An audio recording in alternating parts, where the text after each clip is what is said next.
Y vamos a ir a nuestro cuarto estado financiero, que es el estado de cambio en el patrimonio, un estado financiero interesante también. Recuerda que en el capítulo anterior vimos el estado de flujo efectivo, donde respondimos la pregunta ¿dónde está la plata? Y ya te lo expliqué dónde está la plata. Por eso no la encontramos en el resultado del ejercicio. La plata está en el efectivo y flujo de efectivo. Y si quieres ver su detalle, ándate al estado de flujo de efectivo. Bueno, en este capítulo toca el estado de cambio en el patrimonio, el cuarto estado financiero. En este estado financiero, similar al encabezado, nombre de la compañía, nombre del estado financiero, que es el estado de cambio en el patrimonio, se presenta en la moneda de su país y tenemos aquí de igual manera un movimiento. Así como el estado de flujo efectivo muestra el movimiento, así como el estado de flujo efectivo muestra el saldo final del efectivo del año pasado y el saldo final del efectivo de este año, de la misma manera, el estado de cambio del patrimonio muestra un movimiento del total de patrimonio del año pasado al total del patrimonio de este año. Ahora bien, en este estado de cambio del patrimonio tenemos que mostrar los cambios del patrimonio. ¡Wow! ¿Sí? Y vamos a ir viendo. Este estado financiero se muestra como una especie de numeral, ya que tiene columnas y filas. Columnas y filas, ¿sí? En las filas nosotros vamos a poder ver que la primera fila es el saldo inicial del año anterior. Tenemos otra fila de totales que es el saldo final del año anterior. Y tenemos otra fila que es el saldo final del año de presentación. Tenemos algunas filas y columnas. Las filas son los movimientos, cómo se mueven estas cuentas. Y las columnas es el saldo que va a tener esa cuenta en el patrimonio que está en el estado de situación financiera. Muy bien, y voy a ir nombrando cuáles son esas cuentas de forma breve, porque ya lo hemos visto en el estado de situación financiera, y me voy a centrar un poco más en los movimientos. ¿Qué tipo de movimientos o qué tipo de cambios en el patrimonio puede existir en este cambio, en este estado financiero? ¿Sí? Ok, por ejemplo, en columnas, ¿qué saldos van a ser afectados o podrían ser afectados? Son, por ejemplo, capital, aportación para futura capitalización, reserva legal, reserva estatutaria. También tenemos todos los ORIs que ya hemos visto, el ORI, por ejemplo, de superávit por revalorización, superávit por revalorización de propiedad, planta y equipo, de intangibles, ¿sí? Todos los ORIs. También tenemos la parte de resultados acumulados, donde vamos a tener pérdidas acumuladas, utilidades acumuladas. Hemos visto el tema de reserva de capital, el valor por adopción por primera vez de NIF, ganancia del ejercicio y pérdida del ejercicio. Eso vamos a tener como saldos en las columnas. Pero también tenemos las filas que corresponden a los movimientos. ¿Qué movimientos puede existir? El movimiento que sí o sí va a existir es el resultado del ejercicio.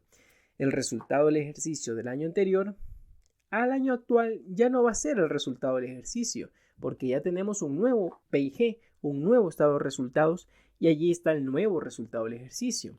Entonces tenemos que trasladar el resultado del ejercicio del año anterior al resultado acumulado, ¿sí? En el año actual eso ya va a ser resultado acumulado. Entonces va a ir a resultados acumulados a menos que en junta de accionistas hayan tomado la decisión de distribuirlo, ¿sí? Sin que se distribuya, ¿sí? Por el hecho de tomar la decisión en junta de accionistas, eso ya se disminuye y en el siguiente año va a pasar a la cuenta de pasivo de dividendos por pagar. ¿Qué otro movimiento puede haber? De ese resultado del ejercicio del año anterior, quizás no todo se va a ir a resultado acumulado. Ya mencionamos que puede irse una parte a pago de dividendos o otra partecita puede irse a reserva legal. Y allí tenemos dos movimientos. Otro movimiento que puede existir es aporte para futura capitalización. Los accionistas sacaron de su bolsillo, tenga, ya hay un valor, quiero capitalizarlo porque quiero verme más solvente en mi patrimonio. Quiero que mi capital se vea muy bien ante los usuarios de los estados financieros. Entonces puede ingresar valores a aportes para futura capitalización.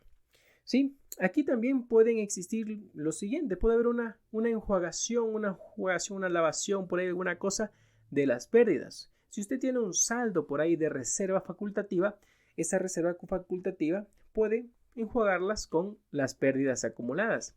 Eso también es un movimiento en el patrimonio. Y recuerden, este tema del patrimonio es un poco delicado.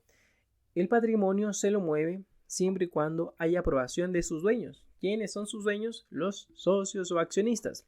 Entonces, para cualquier tema del patrimonio es recomendable que exista una junta de accionistas que se topen estos temas, que va a haber una aportación de capital, junta de accionistas, que va a haber una distribución de dividendos, junta de accionistas, que se va a repartir una partecita de reserva legal.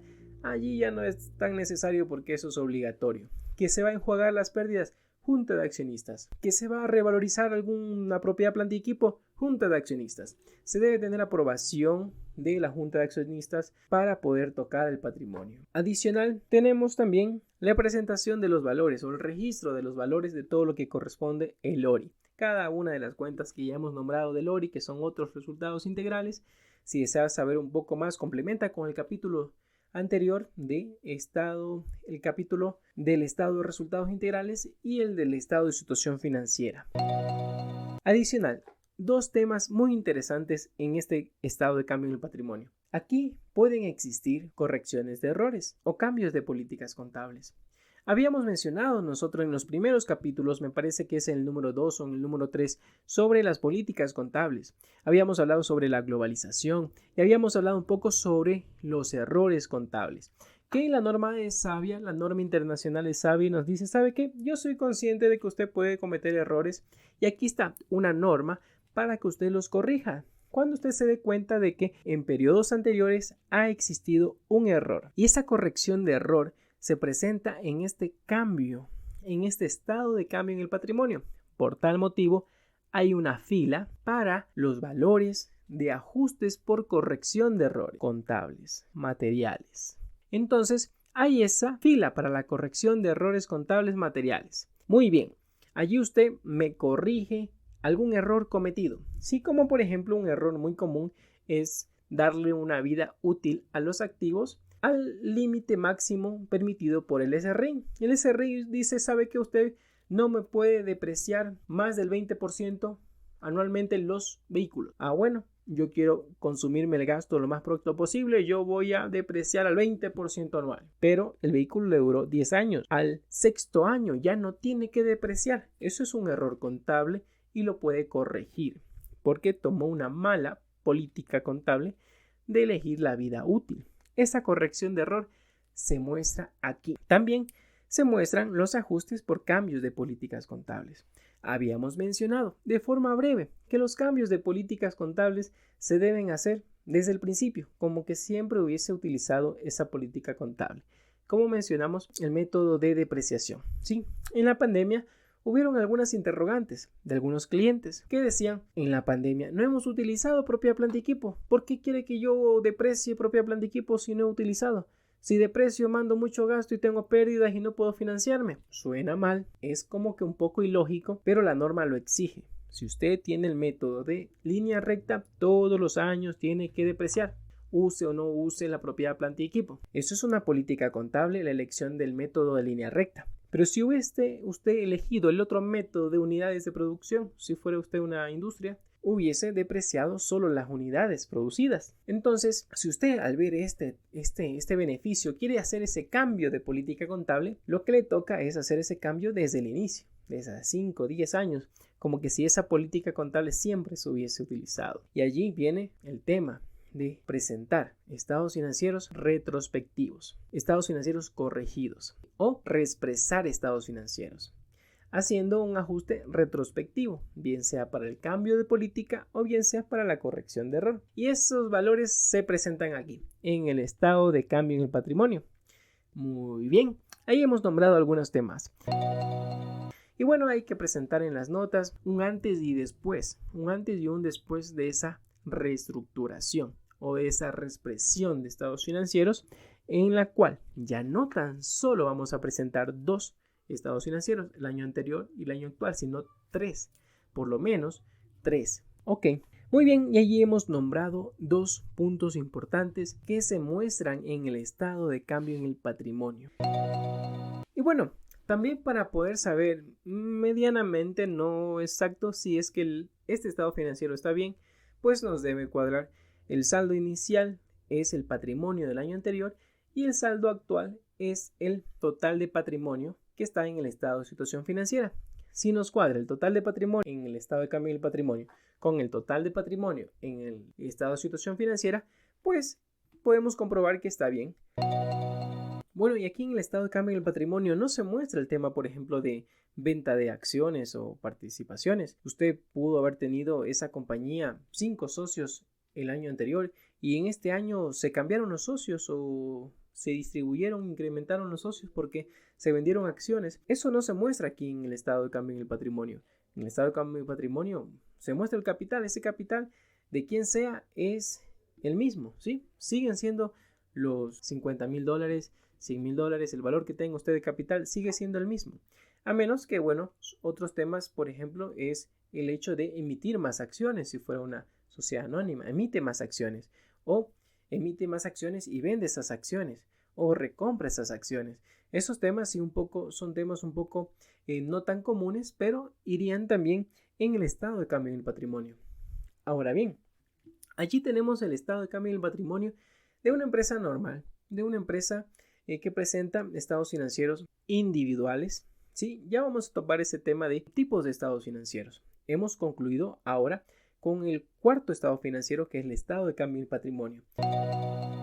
Aquí también, cuando se presenta un estado financiero consolidado, cuando se presenta el estado de cambio del patrimonio de estados financieros consolidados, aquí tiene una particularidad que hay que presentar el estado financiero de la controladora, el valor que le corresponde a la controladora, ¿sí? El valor que controla y adicional la diferencia que es el interés minoritario, que son los dueños de esta empresa, pero minoritarios, ¿sí? Entonces, ese estado de cambio del patrimonio presentado para estados financieros consolidados de grupos económicos se va a presentar de una forma un poco diferente, ya que un grupo grande va a ser el patrimonio que le pertenece a la controladora y otra partecita le va a pertenecer a un interés minoritario, a dueños de ese patrimonio pero que son más chiquitos.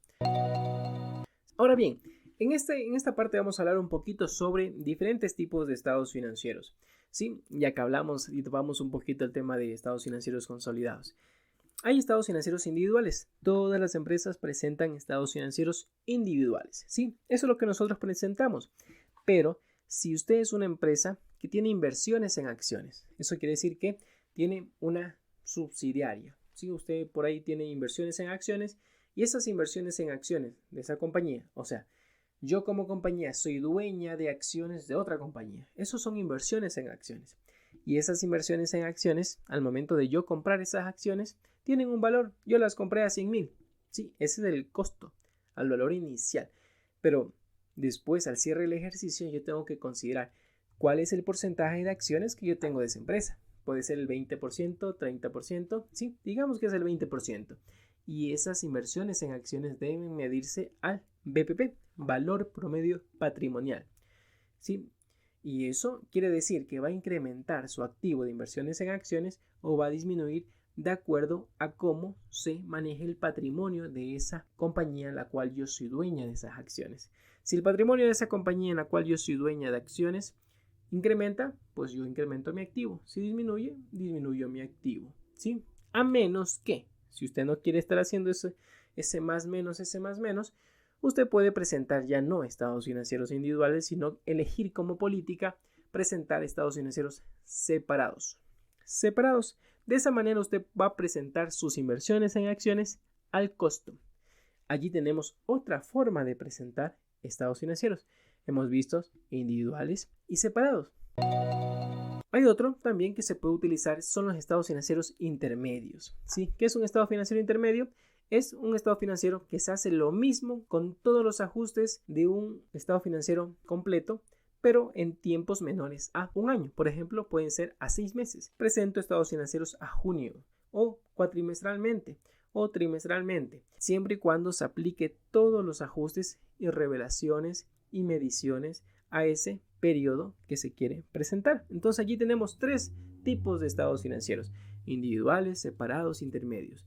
Y el cuarto, que ya lo nombramos un poco, que son los estados financieros consolidados, que presentan los grupos económicos y principalmente la controladora o la mamá, la que tiene inversiones en algunas subsidiarias o es dueña completita del 100% de las acciones de una subsidiaria sucursal. ¿Es dueña al 100% de una empresa o es dueño o dueña mayoritariamente de otra empresa? Entonces, esa empresa que tiene el control operativo y financiero consolida, las agrupa a todas sus subsidiarias y presenta estados financieros consolidados que deben ser extracontables. Muy bien, con este último temita de los estados financieros, tipo de estados financieros, concluimos este capítulo y espero que te haya gustado muchísimo. Y recuerda que este podcast es nuevo, es un podcast nuevo que necesita de tu apoyo, necesita de tu impulso, necesita de tu reacción. Déjame en los comentarios tus preguntas, dudas, buenos deseos. Puedes suscribirte al podcast como tal, puedes calificar este episodio, puedes calificar como tal el podcast. También puedes escucharnos en iTunes, también puedes calificarnos y también puedes escucharnos en YouTube. Allí puedes suscribirte y también dejarme tus comentarios. Recuerda que en nuestra página web www.victoriecuador.net, allí tú tienes un formulario de registro que puedes registrarte para poder enviarte a detalle más información sobre estos temas. Así que muchas gracias por estar aquí, muchas gracias por tu tiempo y nos vemos en el siguiente episodio, en el cual vamos a hablar un poco sobre las notas a los estados financieros. Notas a los estados financieros dirigidos a la gerencia, a gerencia general, gerencia operativa, gerencia financiera, que es muy necesario, ¿sí? Si usted es un contador que no está dedicado a la parte del análisis, de toma de decisiones, y solamente hace labores operativas, labores de trámite, labores de activos, quizás esa temática no es de mucha ayuda. Por eso estamos enfocando este podcast a los directivos, gerentes de diferentes líneas, puede ser financiero, operativo, comercial, que en su formación no tuvieron este conocimiento que es vital para su rol como gerencia, tener este enfoque general de las empresas. Muchas gracias, nos vemos hasta la próxima, bye bye.